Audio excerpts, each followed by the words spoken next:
शादी कर लो और 2 महीने के बाद तलाक दे दो, ला 25 लाख।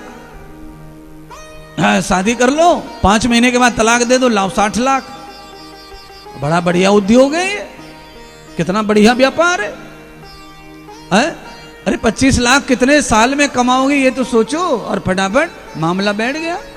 4-5 जगह शादी कर लो, तलाक ले लो, 25 का 100। क्या चल रहा है समाज में?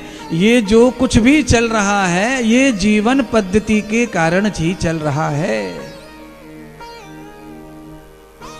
ये नहीं चाहिए, आपको रहना नहीं है साथ में, अच्छी बात है। फिर ये पैसे की क्या बात है, क्या डिमांड है पैसे की? ये पैसे का मतलब क्या है? अब सारे कलेश, सारी सब चीजें पैसे से निपट रही हैं महाराज। सब कुछ पैसे से खत्म हो रहा है, सारा विवाद, सारा झगड़ा।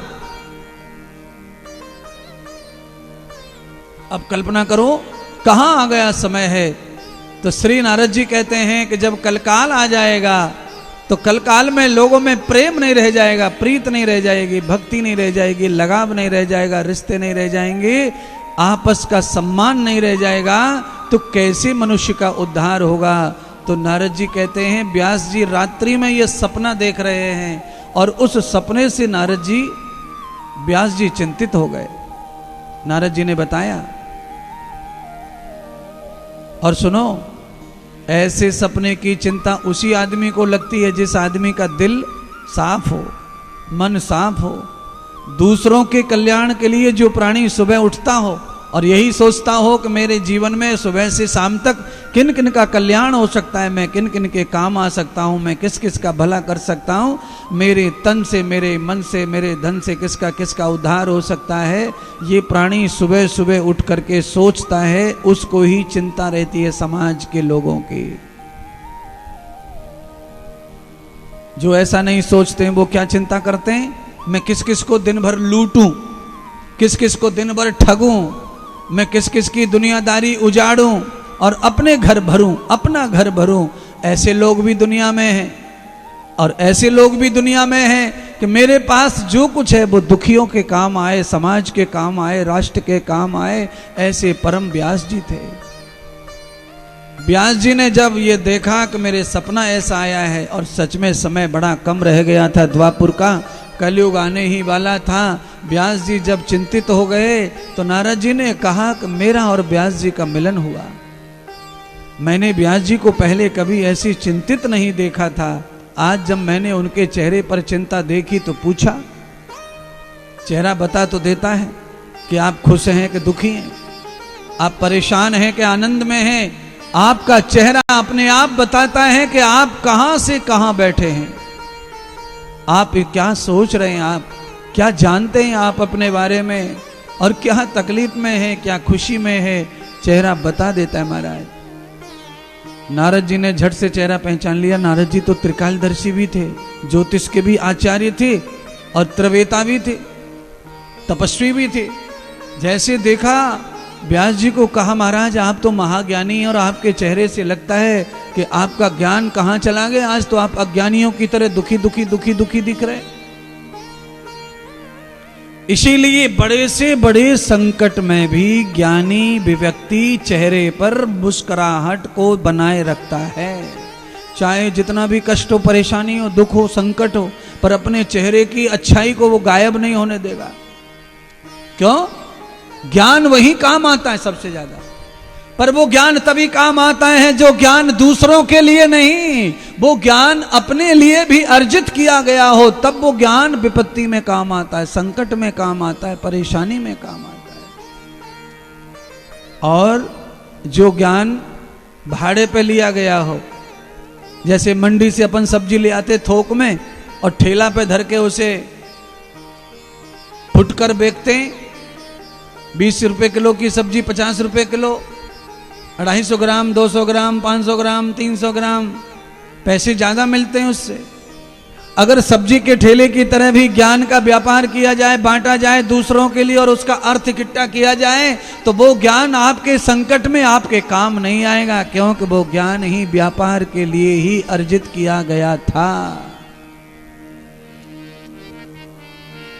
ज्ञान काम ही तब आता है जब ज्ञान खुद के कल्याण के लिए लिया गया हो गुरुदेव से।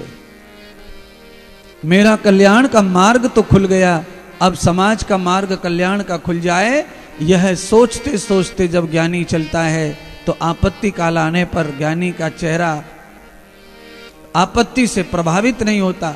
सदगुरु भगवान सूत जी कहते हैं, हे सौनक जी, आज नारद जी ने अपवीति बात मैत्री जी को बताई और मैत्री जी सुन रहे, नारद जी बता रहे हैं, तो मैत्री जी ने कहा अग्रभागम तया पुरुयम तापत्र वक्त सभारते।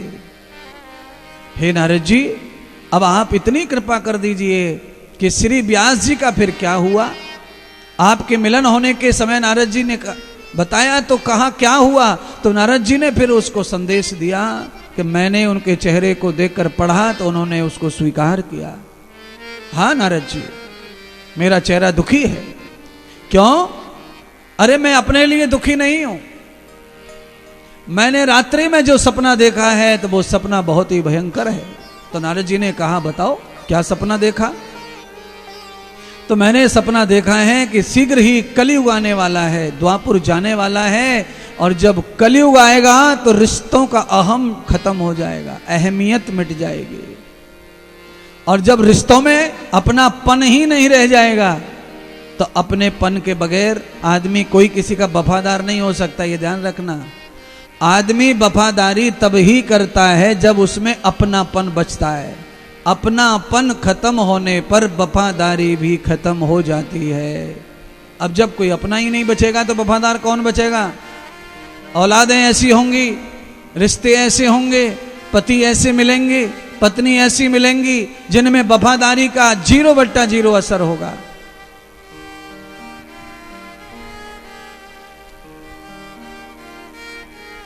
सब अपने मन का सुनेंगे, सब अपने मन के अधीन ही जीवन जिएंगे, सब मन के दास और गुलाम बन के जिएंगे और अपनी ही वासना के लिए जीवन जिएंगे। दूसरे की उपासना को बिगाड़ना पड़े बिगाड़ेंगे, पर अपनी इच्छाओं की पूर्ति होनी चाहिए। ऐसे लोग कलयुग में पैदा होंगे महाराज। सच में ऐसे ही लगते हैं सब। एक आध आदमी पे कहीं कहीं थोड़ा लगता है कि हाँ ये ठीक है, बाकी सारे लोग ऐसे ही लगते हैं कि अपने लिए ही जी रहे हैं, केवल इनको दूसरे की पड़ी नहीं है।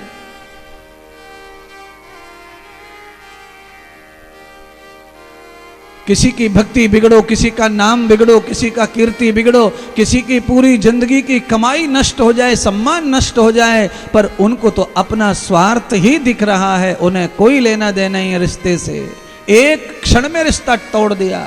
अरे महाराज, अगले पिछले जन्मों से संस्कार बन के आते हैं तब रिश्ते जुड़ते हैं। पिछले जन्मों में अगर संस्कार नहीं बनेगा मेरा आपका तो हमारे तुम्हारे रिश्ते भी नहीं जुड़ते। अगर रिश्ते जुड़े हैं तो उन्हें जोड़ के रखने से ही रिश्तों का सम्मान है, उन्हें जगह जगह तोड़ने से सम्मान नहीं हो सकता रिश्तों का। चाहे वो पत्नी पति का हो, चाहे पुत्र पिता का हो, चाहे बेटी माँ का हो, चाहे गुरु शिष्य का हो, चाहे मित्र का हो, चाहे रिश्तेदारी का हो, पर रिश्तेदारी भी संस्कार से मिलती है बंधुओं।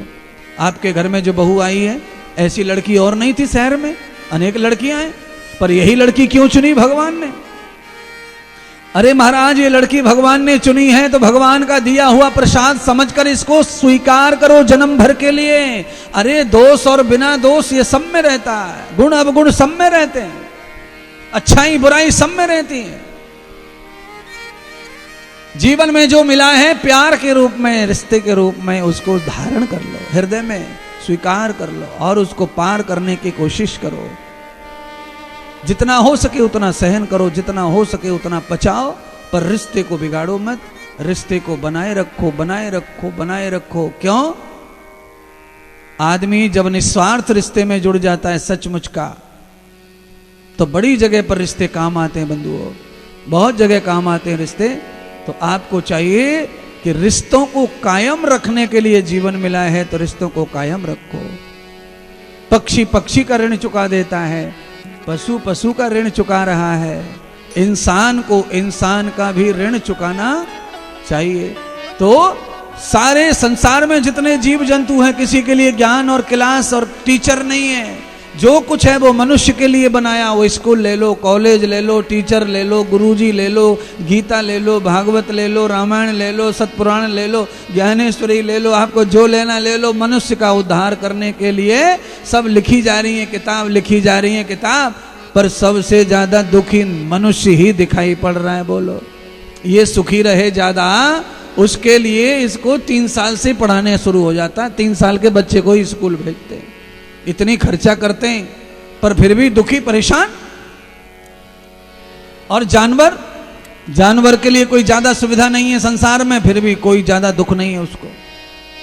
और इंसान के पास में साधनों की कमी नहीं है, पर उसके पास दुखों का भंडार पर्वत लगे हुए हैं। क्यों? ज्यादा इच्छाएं करने वाला व्यक्ति ज्यादा गलती भी करता है। जानवर की इच्छाएं बड़ी कम है। जानवर की क्या इच्छा है? जानवर की इच्छा यह है कि जो रोटी लेकर बिल्ली भागती है, कुत्ता भागता है, आप उस कुत्ता बिल्ली को रोटी खिला दो, बिठाकर जिमा दो। 4-5 रोटी जितनी भूख है उतनी रोटी आप उसे ईमानदारी से बैठ के खिला दो। मैं चैलेंज कर सकता हूं, आप सारे दरवाजे घर के खोल दो, फिर कुत्ता चोरी कर सकता नहीं है। और भरा हुआ बैंक में भरे हुए पैसे हैं, सूटकेस में भरे हुए पैसे हैं, फिर भी इंसान नहीं मानेगा। मौका पड़ा तो चालू चालू मार देगा, चालू चालू चुराएगा, चालू चालू चोरी करेगा।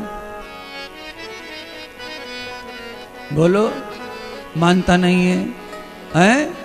2 किसान, दोनों किसानों की मेड़, डोर, खेत का बांध एक जगह जुड़ा हो, इस तरफ इसका, इस तरफ इसका, और दोनों ने मक्का बोई हो, तो आप गारंटी से देख लेना मक्का दोनों के खेत में है।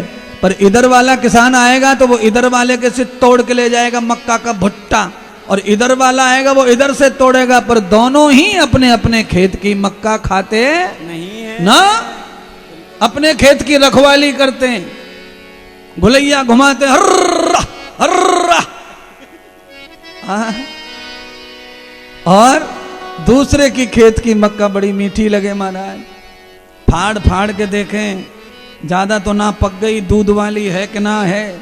और अपने खेत में से कोई एक मक्का फाड़ दे तो महाराज लड़ाई लड़ जाएगा, मर जाएगा, कट जाएगा। और दूसरे के खेत में से ये सब चीजें चलती हैं महाराज। क्या बताएं आपको?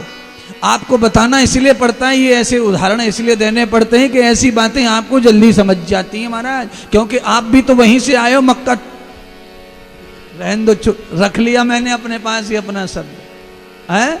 आपने भी तो मक्का तोड़ी है किसी न किसी के खेत में से, हैं?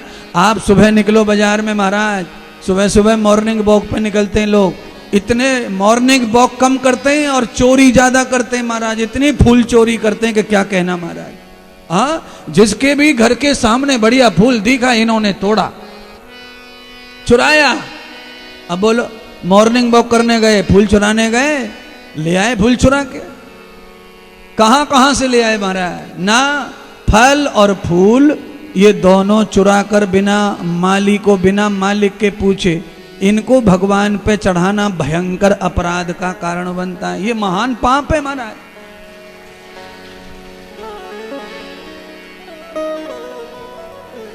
इसीलिए फूल और फल की चोरी कभी नहीं करनी चाहिए, कभी नहीं करनी चाहिए।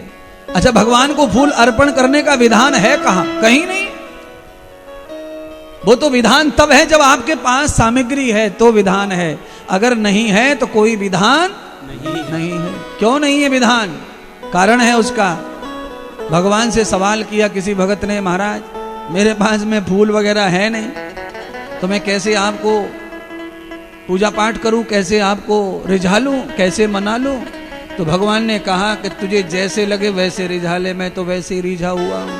याद स्मृति त्वयात्मानं भयंतो ब्रह्म स्मृति भयम।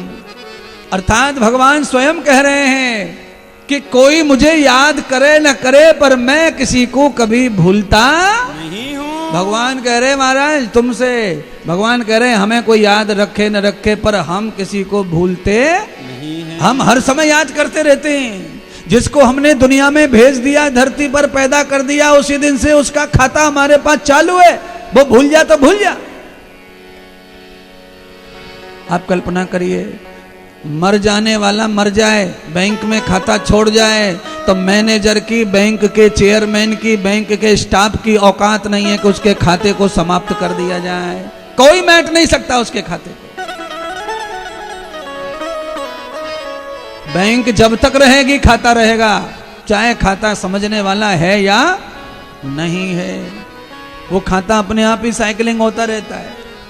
भाई कोई है ही नहीं इसका, 100 साल हो गए, कोई पैसा निकालने वाला नहीं है, क्या किया जाए, क्या? कुछ नहीं, ऑडिट होता रहता है पर खाता मिटेगा नहीं महाराज। इसीलिए भगवान के यहाँ जिसका खाता जुड़ गया, खाता जोड़ने वाला भूल जाए तो भूल जाए, पर खाते रखने वाला प्रभु कभी नहीं भूलता है हमको और आपको। इसीलिए सूक्ष्म से सूक्ष्म भी कर्म भगवान को पता रहता है। जो कर्म हमें पता नहीं करने के बाद वो भगवान को पता है। हमने किया है हमें पता ही नहीं, हम तो भूल गए, अपने कर्म को ही भूल गए महाराज, पर वो भी कर्म भगवान को पता है। सबके संकट दूर करेगी श्री बरसाने वाली। बजाओ बजाओ ना, बजाओ ना, बजाओ, बजाओ राधा नाम की ताली। बजाओ राधा नाम की ताली। बजाओ राधा नाम की ताली। बजाओ राधा नाम की ताली। सबके संकट दूर करेगी, सबके संकट दूर करेगी, सबके संकट दूर करेगी, सबके संकट दूर करेगी। श्री बरसाने वाली। बजाओ जय हो, बजाओ ना, बजाओ ना, बजाओ राधा नाम की ताली। बजाओ राधा नाम की ताली। बजाओ राधा नाम की ताली। बजाओ राधा नाम की ताली।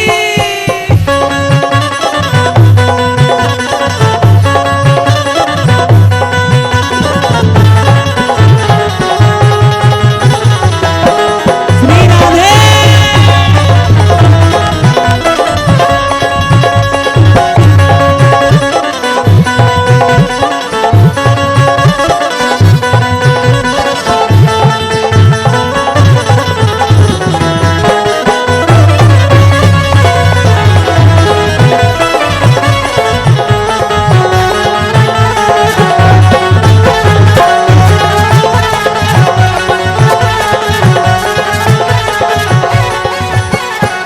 सृष्टि का आधार है राधा, करुणामयी सरकार है राधा। करुणामयी सरकार है राधा, करुणामयी सरकार है राधा। सृष्टि का आधार है राधा, करुणामयी सरकार है राधा। करुणामयी सरकार है राधा, करुणामयी सरकार है राधा।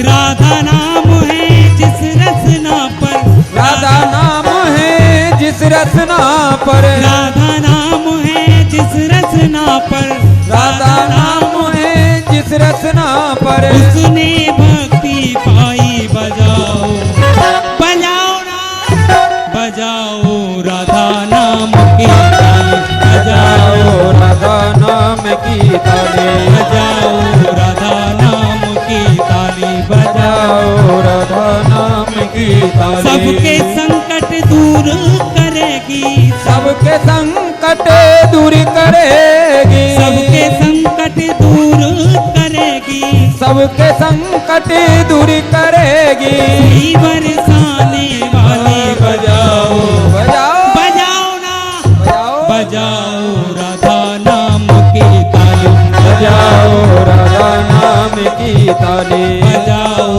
राधा नाम की ताली। बजाओ राधा नाम की की ताली।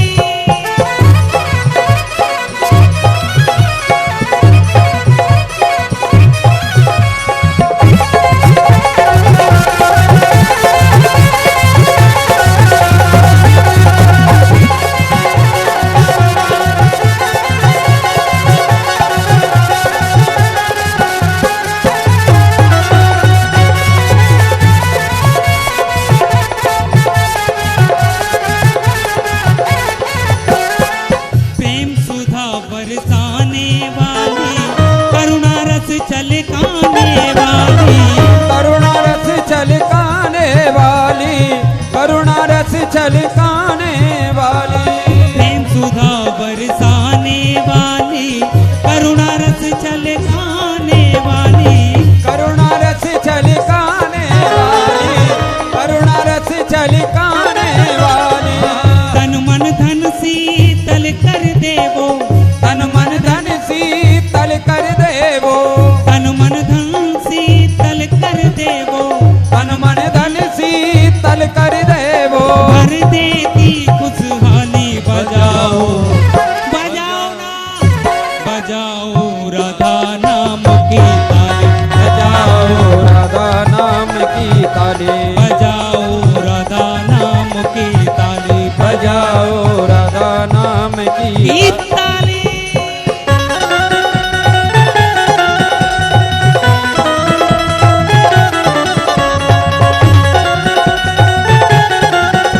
बोल सद्गुरुदेव भगवान की जय हो प्यारे।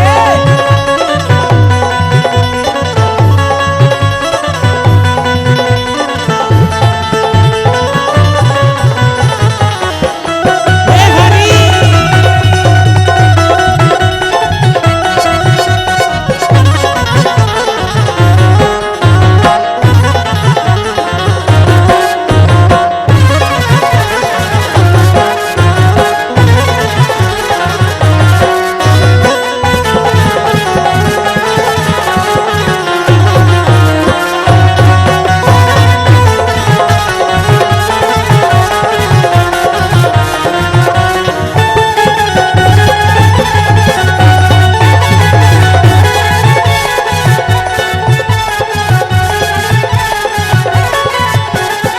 कृपा दृष्टि जिस पर कर देती, जीवन में खुशियां भर देती, जीवन में खुशियाँ भर देती, जीवन में खुशियाँ भर देती। कृपा